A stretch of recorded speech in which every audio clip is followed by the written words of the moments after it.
If you can't control your reactions, you don't have power.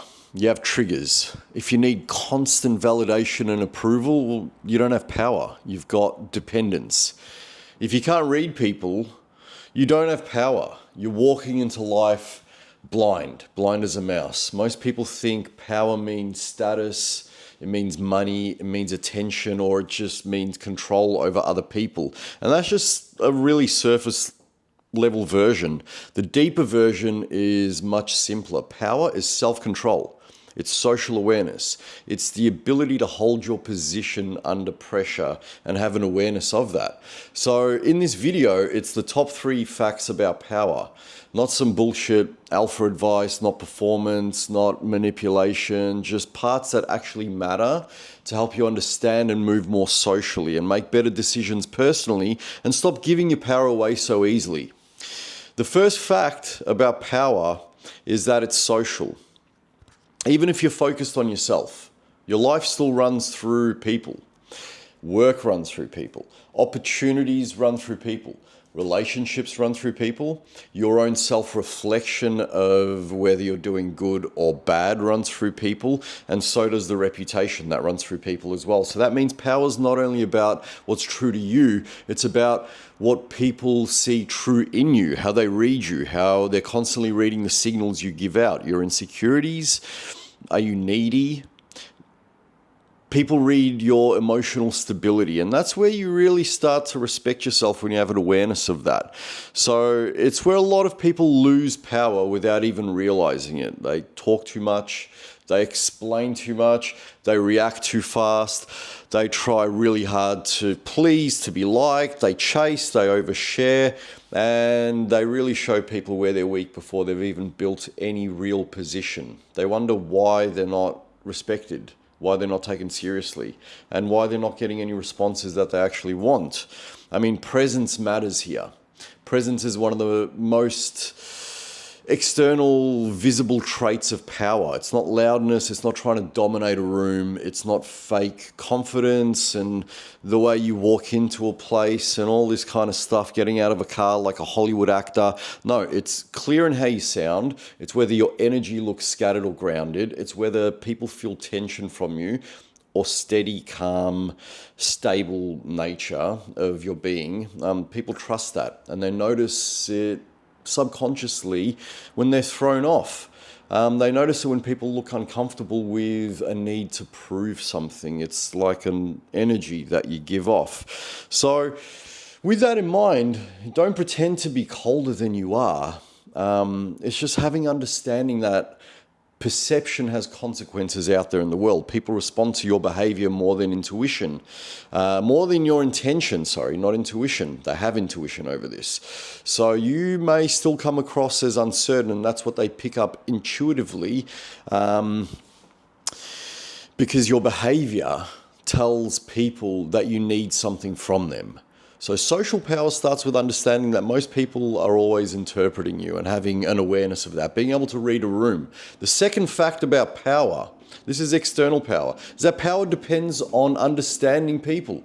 A lot of people are smart in technical, maths, whatever sense, but they're blind in a social sense.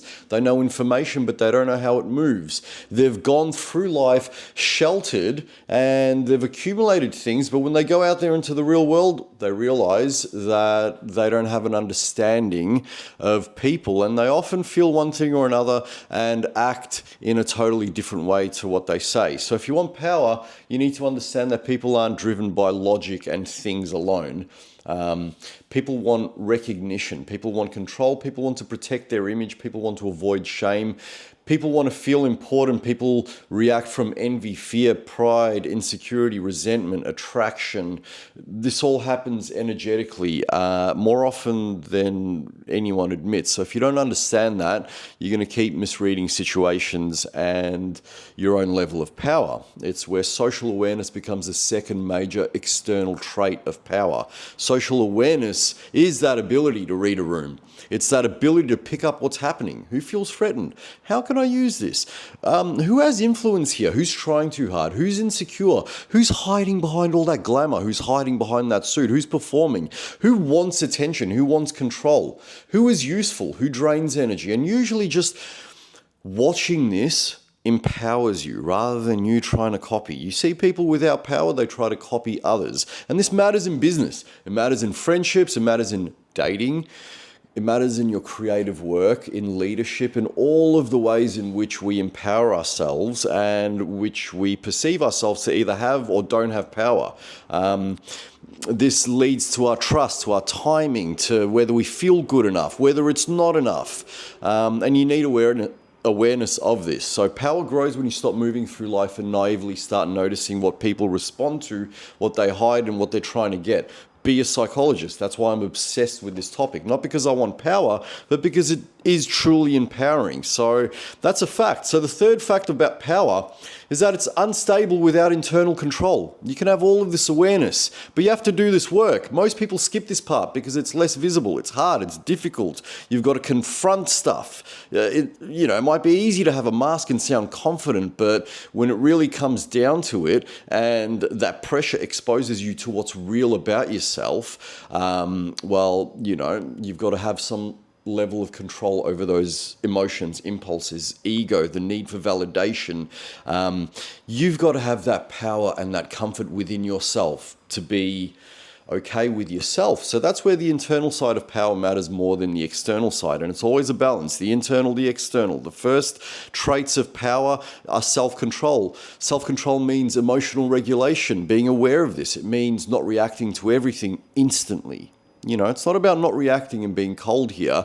It means you just don't give every emotion a microphone. It means you can pause. You can view these emotions because they're just energies. You can observe them. You can choose your response instead of just acting out of whatever hits you in the moment. That's power. That matters because emotional people are so much easier to influence. Look at the news. They're emotionally manipulating people and they make a business out of it. They trigger them. They react. All sorts of things, Anyway, besides that, this is about yourself. So a person with low self-esteem keeps handling power and handing it to the environment around them. A person with self-control moves that power and is able to sit with it. So the second trait of power is self-resilience. This is what having an observable nature of these emotions teaches you. A lot of people get really weak when they just get hit by these emotions, and they want to be strong and they can't be anymore because that mask wears down. They need the praise, they need permission, or their group of friends have moved on, or they've moved on, or whatever, they compromise, or they have some kind of dependency. Look at drugs, alcohol, whatever people need to be reliant on external factors rather than being self-reliant, which means you can think for yourself, you can move before the room agrees with you, you can act in front of criticism and don't immediately collapse. It means rejection doesn't make you abandon what you're trying to do. It helps you realign. I'm not saying just, don't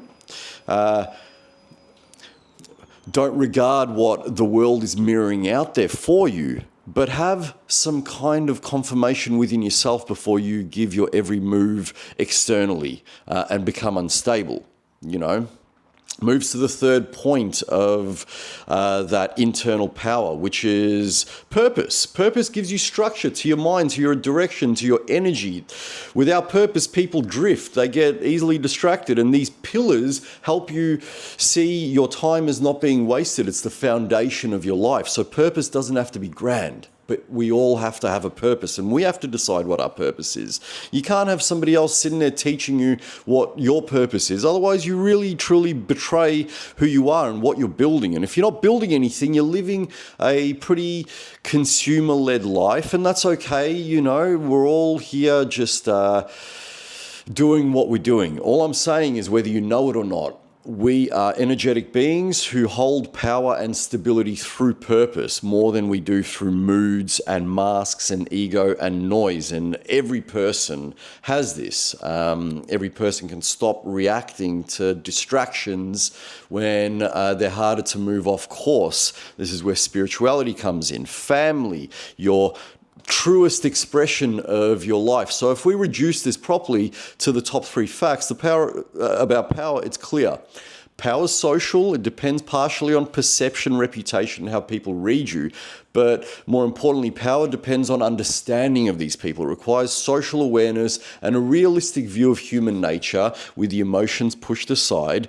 Thirdly, without this awareness and without internal control over your own emotions, you'll eventually crack. And whatever image of power you have out there will just be a facade. So that gives you an awareness of, kind of the presence you need to carry with yourself, how stable you seem, how much unnecessary tension you bring into your life in the room, in the years of your life maybe, and how credible you seem, not only to yourself, but to others. With this power, you get credibility from people because people trust patterns more than words, and you trust yourself more than your words, because your external things weaken really fast.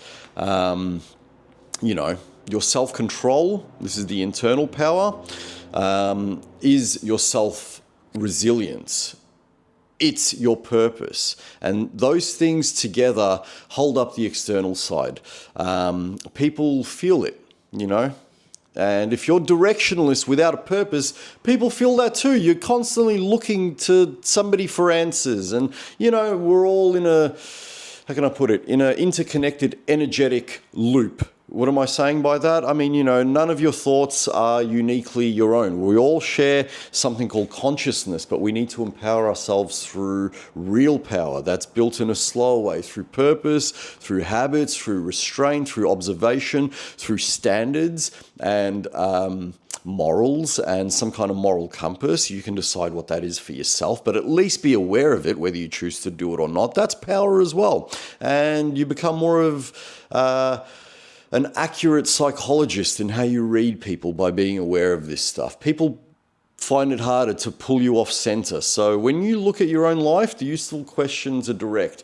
When am I too reactive? What affects me? What do I chase in approval? Where do I over-explain? Where do I reveal too much? Where do I compensate? Where do I feel that I need to do whatever it is in order for people to accept me? And be honest with yourself, because when you're clear on that, that's when your behavior starts making you look either weak or strong. With that awareness, you can adjust and go easy on yourself, because, this clarity is about doing inner work. So, these questions you ask yourself matter, because it's not just about being understanding of philosophy. It's about reshaping your behavior. It's about, how you deal with it in pressure, conflict, leadership, business, family situations, decision-making situations. It's when things aren't going easy and when you don't get what you want. What are you consistent with? How does it show? And you can always work on that. So if you can stay calm when everything's easy, that's not power, and that's fine as well. And if you're only confident when you're being praised, when you're out in your comfortable social settings, in your work environments, that's not power either. In your social groups that validate each other in these closed ecosystems.